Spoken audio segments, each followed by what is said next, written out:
Yo, what is good, Raider Nation? It's your boy Raider Alex, back with yet another video for you guys. Anybody that's new to the channel, you guys love Raider related content just like this, make sure to like, comment, subscribe to the channel. That being said, let's jump right into the topic of this video. Holy shit, a lot of things to get into today. The Raiders got quite active today, making a lot of moves, some very surprising, some not, but a lot of things to get into today. So let's just touch with the first news of the day, and that was the one that was the most surprising to me. I did not really see this coming, especially at this stage of the offseason. I hate that this whole situation comes out, of course, right before the regular season. It feels like being a Raiders fan, every offseason, there's, one or two things that just kind of come out of left field. Don't really expect it. I'm trying to be cool, but goddamn.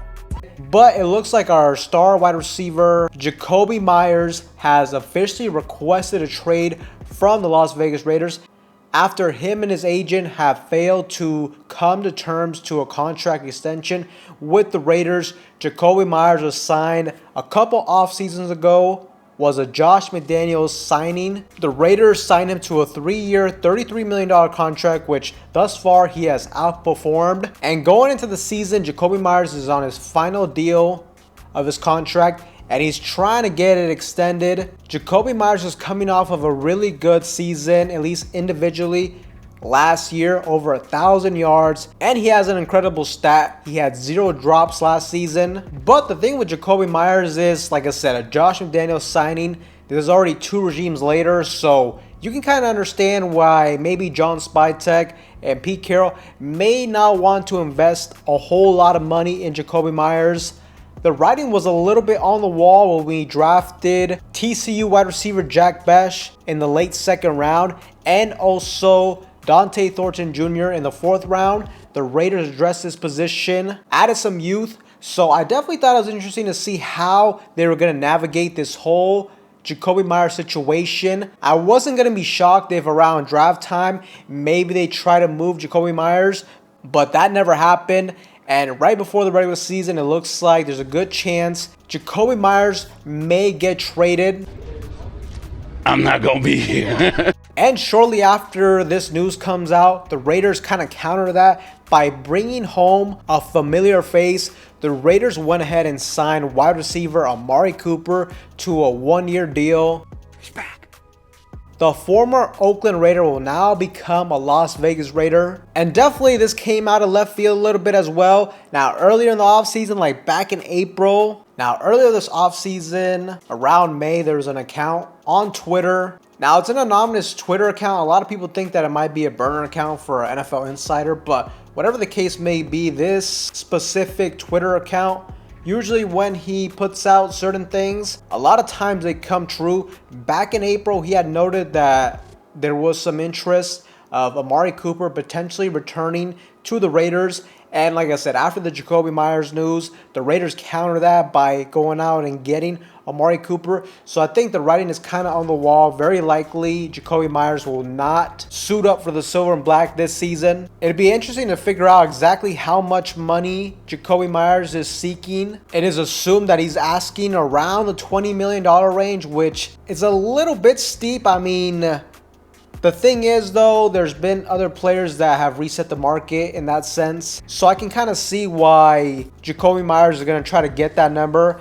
In my opinion, Jakobi Meyers isn't a true number 1 wide receiver, but when it comes to wide receiver 2s, he's easily one of the best in the league. He's a sure-handed wide receiver, very dependable, great hands, versatile, can play on the outside in the slot as well. So I ain't gonna lie, it is a little bit disappointing that we very likely are not gonna have him on this offense. He definitely would have helped this team out.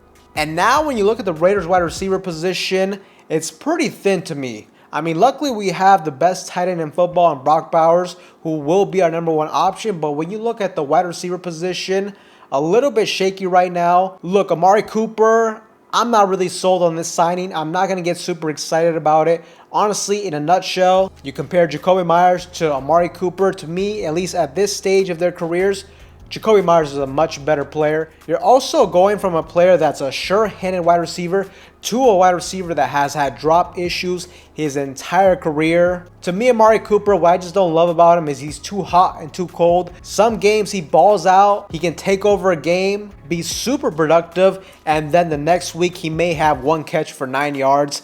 I just hate that. I hate that type of inconsistency from a player. I just don't really love his motor as well too. Just a lot of times it seems like his body language isn't great. A lot of moping around.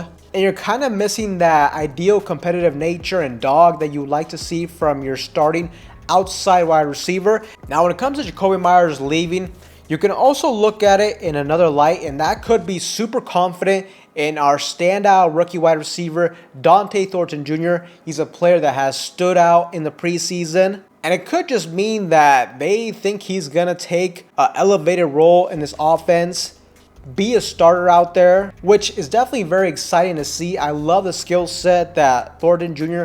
brings to the table. You're kind of already seeing early on, at least in the preseason, a nice little connection between Geno Smith and Dante Thornton Jr., which I love to see. I love the skill sets that he brings to the table. A true deep ball wide receiver, a vertical threat at any given moment. So I absolutely love that, but at the same time, he still needs some development in the route running department. And I don't know if I'm super confident in him being our wide receiver 1 going into the season. And if he's not our wide receiver 1, very likely it's going to be Amari Cooper. I still don't love that either. I never really thought Amari Cooper was a true wide receiver 1 in his career, and especially at this stage of his career, has lost a little bit of a step. But ideally to me, Amari Cooper is a good wide receiver 2. So to me, that's the thing I don't like about this situation. Also too, I don't love the development and so far what we've seen from wide receiver Jack Besh.